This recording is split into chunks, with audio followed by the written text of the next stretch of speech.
Então, bom dia.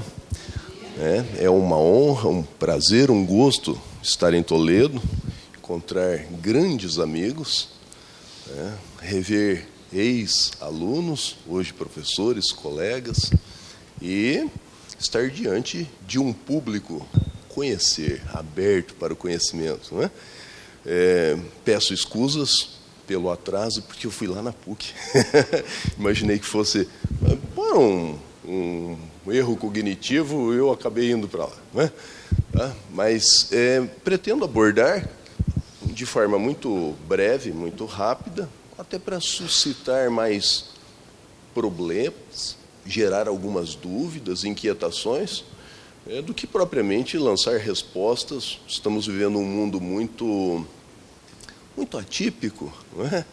E a preocupação que me coloca como o palestrante nessa manhã é e está entre parênteses, conhecer justiça no mundo dos algoritmos. Não é novidade para seu ninguém que nós estamos sendo recortados por um modelo de conhecimento cibernético que tem a pretensão de gerar eficácia, rapidez, celeridade e um inflacionamento, uma hiperpropulsão de informações, de argumentos, de conhecimento, sem descurar um aspecto que me parece o mais relevante, que é a segurança. Em um mundo supostamente caótico, dos metatextos, da linguagem cibernética, é necessário que haja um espaço de segurança, e os algoritmos que acabam fazendo essas combinações e trazendo soluções alternativas para os nossos problemas. Muito embora nós tenhamos já alguma regulamentação em relação aos algoritmos e, sobretudo, no direito, por exemplo, a Comunidade Europeia, que tem vedado as decisões em processos judiciais, administrativos, por exemplo, pelos algoritmos.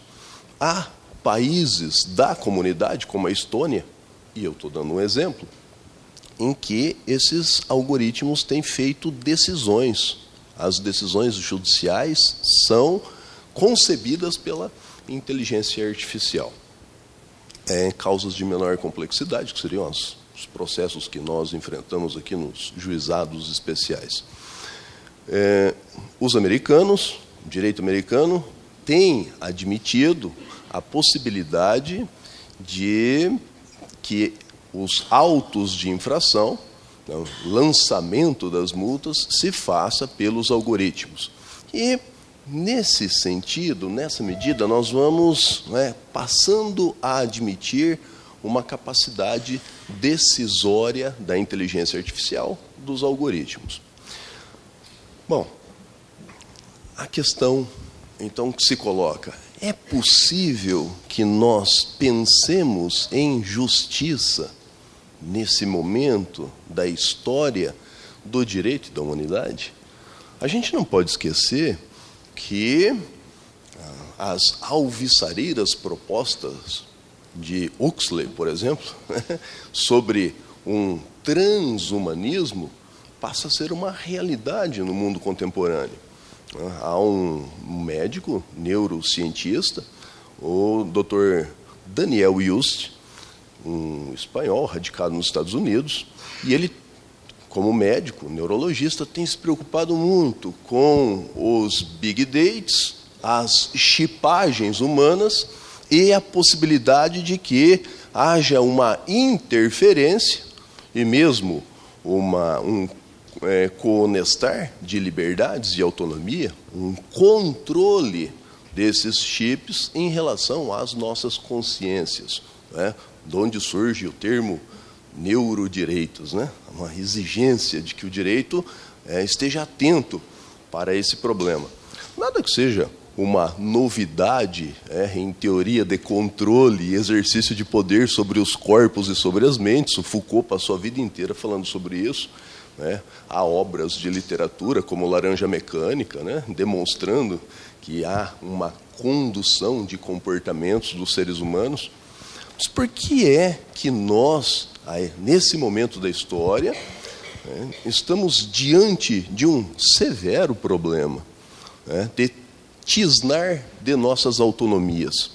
A possibilidade de que nós sejamos absolutamente controlados ou parcialmente controlados. Então, o outro problema que aparece para a gente é uma definição de humano, o transhumano, ou talvez um cidadão que se sinta como um animal, Nós temos visto aí pessoas travestidas de bichos e sentindo-se como animais, e outros tendo filhos, bonecos. Nós estamos passando por uma espécie assim de curto-circuito na filosofia, no antropologismo. Então, vejam que interessante, é um momento dilemático. Se a modernidade propôs como definição do ser humano como animal racional e penso, logo existo, e a partir disso erigiu-se uma ciência portentosa, inclusive a do direito, dedicada muito ao método, e muito mais ao método, ao raciocínio lógico, penso, logo existo. E todo esse arsenal tecnológico, isso é uma decorrência da técnica, que não é novo também, isso é coisa discutida lá por Aristóteles, a tecne, o artefato. Mas essa tecnologia, que é produto da ciência e que nos coloca como insuperáveis e imortais. Há um livro que eu exploro nas aulas do mestrado, do Kurzweil, Raymond Kurzweil, dizendo que é muito possível que as nossas consciências sejam tornadas imortais nos robôs, e outros corpos, os corpos sílicos, são propostas que vêm surgindo, essa porção orgânica, carbônica, ser substituída por silício, e nós superarmos a morte, esse medo terrível que nós temos, da finitude. É para isso que a tecnologia vem retumbante e se apresentando. Existiria a possibilidade de conceber-se a figura humana nesse momento? Então, me parece, ilustríssimos, que nós temos que, em 5 minutos, pensar uma concepção de humanidade e uma concepção de direito. Não sei se vocês têm percebido um movimento de direito que, nesse momento, hiperpotencializa o Poder Judiciário. Eu não quero aqui fazer críticas ao Poder Judiciário, porque não é disso que se trata, é uma cultura que se estabelece, a cultura da autopoiese, da proceduralização da jurisdição constitucional. Por exemplo, onde os ministros do Supremo Tribunal Federal, a partir de argumentação, constroem as suas decisões, e essas decisões, elas acabam se tornando o direito. E essa decisão é uma decisão de dimensão política.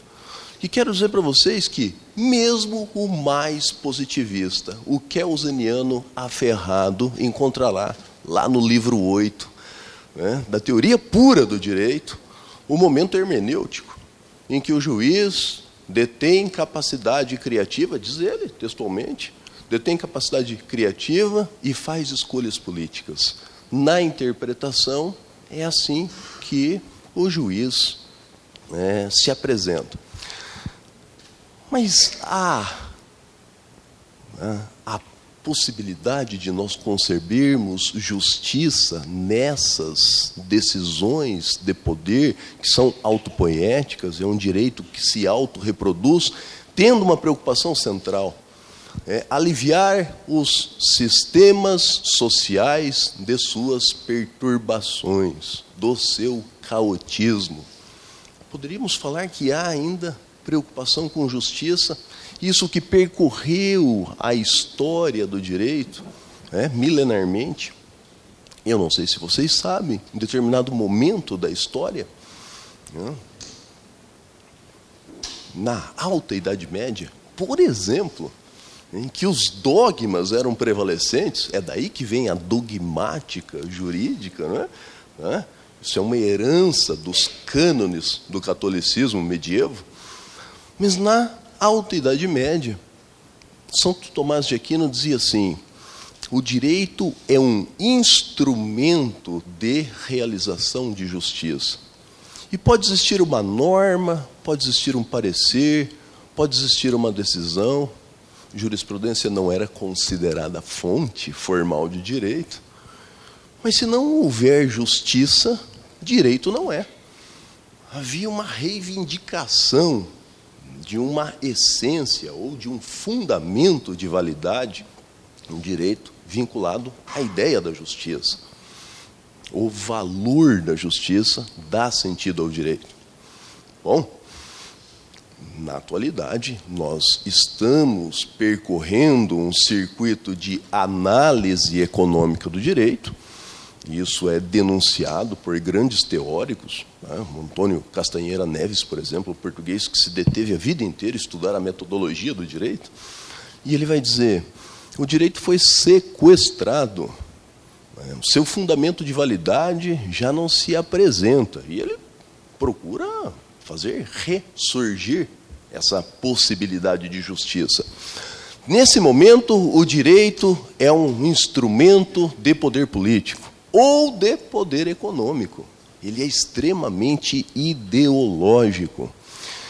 E na concepção desse teórico, por exemplo, mas muitos outros, nós temos um argentino brasileiro que deixou uma herança, deixou nada menos que o Streck, o Luiz Alberto Vará. Ele vai dizer: a linguagem jurídica é absolutamente ideológica. Ela legitima injustiças. É necessário que nós tenhamos um olhar crítico para o direito. E eu não estou falando só da decisão judicial. Eu estou falando do direito positivo, estou falando de atos normativos, estou falando das fontes formais de direito. O professor Tércio Sampaio, preocupadíssimo com o esvaziamento do conteúdo essencial de direito, que se trata de realização de justiça, vem e nos diz o seguinte: o que nós perdemos no percurso da história da humanidade, o direito é uma cultura humana, não podemos deixar de reconhecer isso. O que nós perdemos no percurso foi a presença do legislador racional, diz ele.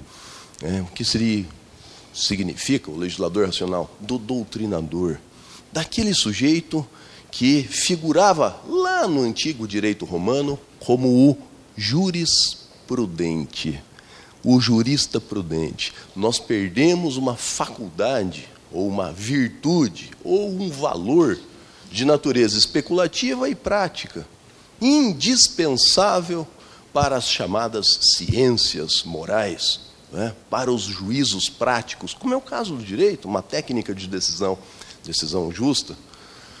Não há mais prudência nas decisões. Já não há mais a disposição para ouvir as teses.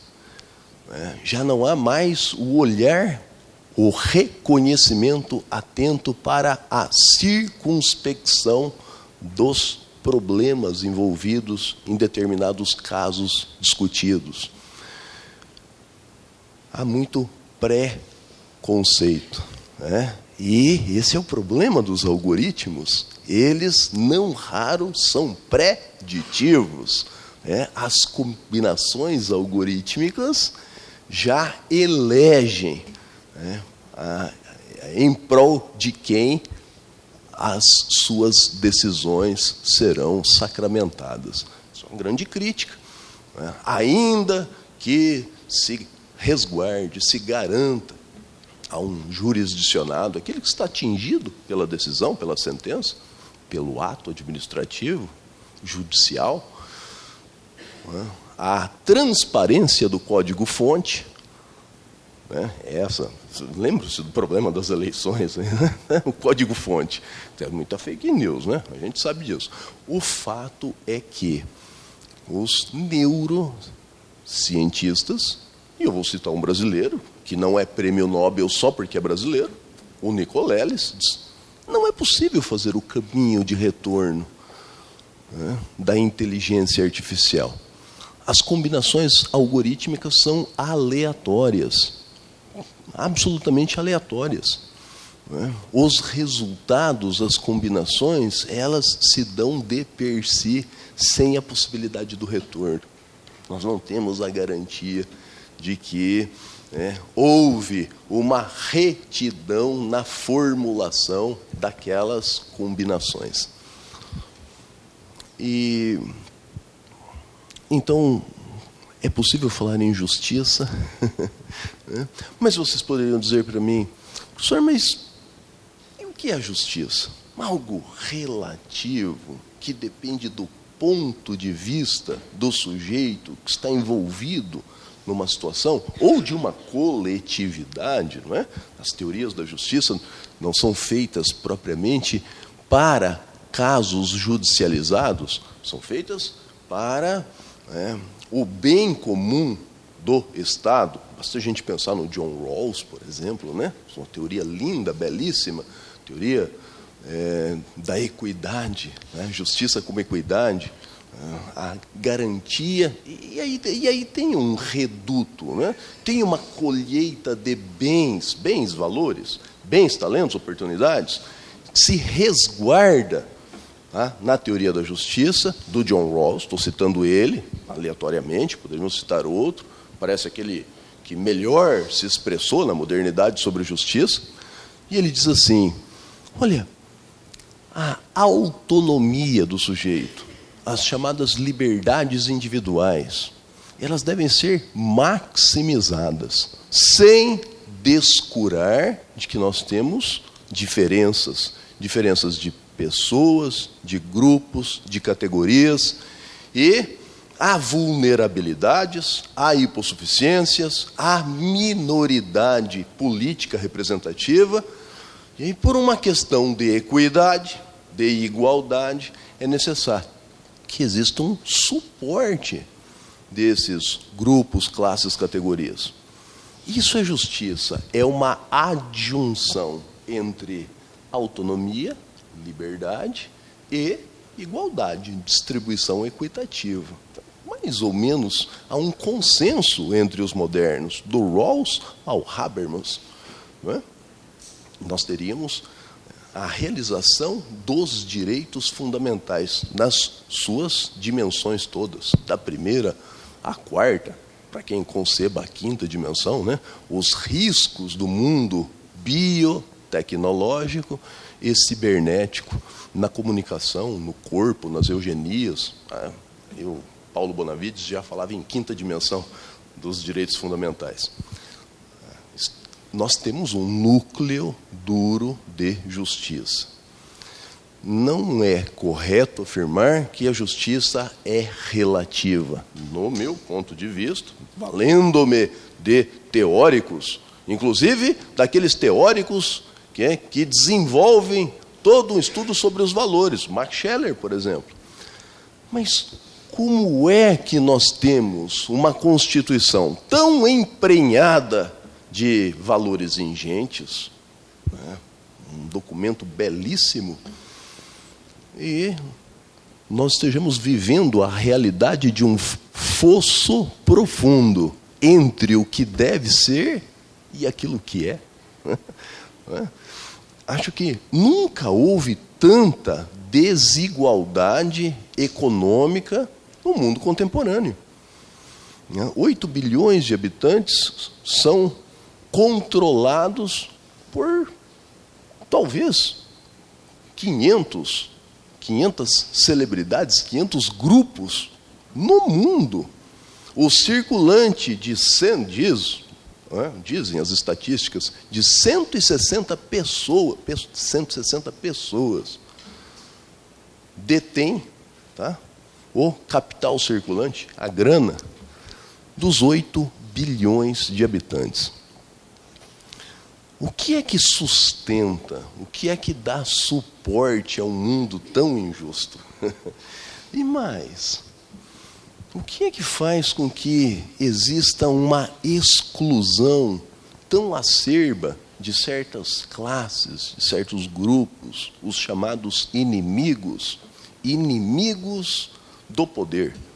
Sempre há uma alteração, uma alternância, é como uma máquina que cria inimigos, inimigos no plano da política, essas polarizações que nós encontramos e que não é uma característica só dos brasileiros, esse modelo quase fascista de conceber, controlar e eliminar, como dizia o Carl Schmitt, essa política radical do conflito que exige a eliminação do inimigo, talvez o maior constitucionalista do último século, do século XX, que engendrou o regime nazista. Embora ele não se concebesse nazista, ele era só um fascista, na autobiografia. E que foi vítima depois do sistema, não teve a garantia dos direitos fundamentais para responder aos processos que sofreram. Não houve contraditório, ampla defesa, o tribunal de exceção e etc. Isso é garantia fundamental. Isso faz parte do conteúdo de justiça. Como reconhecer? Então, nós estamos já no adiantado, da hora. Eu quero dizer para vocês o seguinte. O problema cognitivo dos direitos fundamentais, que me parece o reduto, o cerne daquilo que se concebe como justiça nesse momento, ele passa por uma nova forma de enfrentar os problemas e os conflitos. Sejam os conflitos sociais, sejam os conflitos individuais. Nós, eu gostaria que soubessem disso, que fomos reduzidos a corpos pulsantes, a seres instintivos, ao homo lupus moderno. Isso é o Hobbes falando, e nós estamos vivendo o apogeu disso. Há quem se conceba cachorro, tá? Não é verdade? Então, será que nós, seres humanos, somos isso que tem sido anunciado que somos? Embrutecidos, cruéis, selvagens e quase inconscientes? Me parece, ilustres, que seria o momento de nós resgatarmos o humanismo integral, a concepção de pessoa, que está erigida como princípio fundante da nossa Constituição. A dignidade da pessoa humana é o valor fundante do Estado democrático brasileiro e mundo afora. E ser pessoa é mais do que ser impulsivo, instintivo, um ser adito ao prazer e repelente à dor. É isso que nos concebe nesse momento.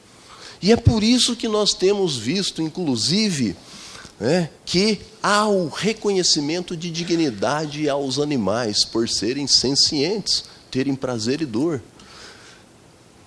Isso é um risco. Mas, professor, o que significa ser pessoa? A filosofia é muito profunda, mas há, assim, 2, 3 características fundamentais. Somos iguais na nossa dimensão espiritual. Pasmem vocês, até os materialistas. Curvem-se. Nós temos uma dimensão invisível, espiritual, intelectual, né? Psicológica.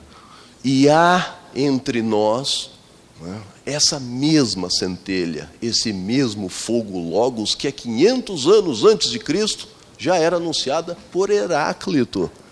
Nós somos o reduto e a morada ética de uma dimensão espiritual. Os seres humanos. O que nos falta? Nos falta descer à profundidade da nossa dimensão espiritual. Fazer reflexões. É necessário que nós tenhamos um despertar da nossa racionalidade crítica. Nós sentimos, nós queremos e nós pensamos, né? O pensamento é uma forma de estruturar o nosso sentir e o nosso querer. Eu vou terminar com Schopenhauer, que ele dizia assim, muito pessimista, né, em relação à existência humana, não propriamente ao ser humano, mas ao racionalismo, ao hegelianismo. Ele dizia, essa forma de estruturar, de pensar e conhecer puramente formal, lógica, né? Isso embota a condição humana. Nós somos seres que misteriosamente olhamos no rosto e sentimos compaixão. Nós sentimos essa compaixão, que no grego é simpatia, é uma forma intuitiva, é uma forma de descobrir.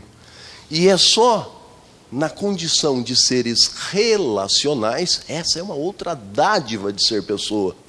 Não há pessoa que se faz no isolamento.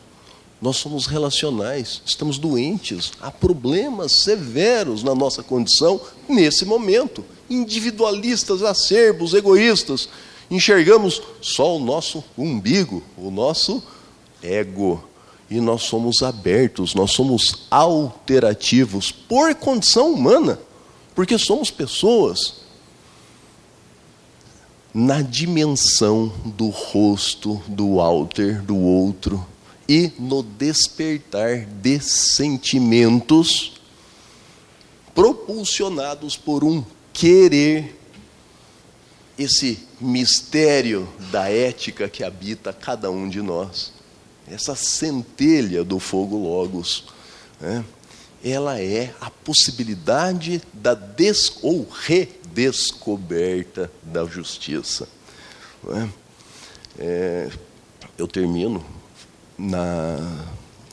eu não perdia uma discussão na guerra entre Ucrânia e Rússia, há 2 anos próximos passados, nas conferências da ONU. E eu via discursos belíssimos, ouvia, né? Via e ouvia, estava na televisão, e percebia que tinha gente dormindo. Genocídio, mutilação, morte, banalização do mal, como diria Hannah Arendt. E tem gente dormindo. Porque não se escuta com o coração. Direitos humanos, justiça, não se capta pela racionalidade pura, por método formal, dedução, indução, analogia. É necessário que exista, sim, racionalidade, tá? Uma cercania aos fundamentos, às decisões, qualquer decisão abstrata ou concreta de direito, de justiça, deve, né, resguardar muita fundamentação. Mas essa fundamentação vem num primeiro momento de uma intuição, de um conhecer profundo, né? Essa é a descoberta que os gregos mencionavam, que o Henri Bergson, né, abraçou para dizer, não basta a leitura de direitos humanos, é necessário que nós sintamos os direitos humanos. É um outro método, um método que é inexprimível por si mesmo. Ele se apresenta na linguagem, mas é necessário que haja um treinamento, uma descida, aquilo que há de mais profundo e integral. É possível que algoritmos sintam justiça? Não, não é possível. Nós estamos na pura lógica simbólica. Tá? As decisões são combinadas através do 0-1 da lógica dos computadores. A inteligência artificial, né, que supostamente está dotada de consciência nesse momento, não é? Há muita gente que defenda. Inteligência artificial generativa chegará um momento, isso se chama singularidade, de fundar-se como consciente. Eu, com inteligência artificial, sei que sou eu. Né? Mais ou menos isso. Há possibilidade? Não, não existe essa possibilidade. Nós podemos transferir toda a atividade do direito para a inteligência artificial. E falharemos, né, enquanto juristas, porque ela não é prudente, ela não é intuitiva e ela não tem ocupações volitivas e emocionais com a justiça. Única forma de nós conhecermos a justiça é captarmos intuitivamente e dali estabelecermos o discurso, a fundamentação e a motivação das decisões de direito. Essa é a mensagem que eu quero levar para vocês, deixar para vocês. Eu espero que vocês reflitam, né? Os modismos são muito contundentes, mas há uma tradição, há uma memória e há uma história de seres humanos, de humanidade e de justiça que não pode ser desconsiderado. O Dworkin, jovens, dizia assim: o direito é um discurso de coerência narrativa, como uma obra literária. Ele tem início, meio e fim. Né? No mundo algoritmo só existe um instante. Não existe esse percurso de memória que é típico de seres humanos. Vamos abraçar a nossa humanidade, reconhecermos que nós somos dotados de uma dimensão profunda espiritual, a capacidade de sentir direitos humanos e realizar justiça. Avante. Momento de otimismo. Tá? Muito obrigado pela atenção e eu fico à disposição depois se tiver algum questionamento, alguma colocação. Tá?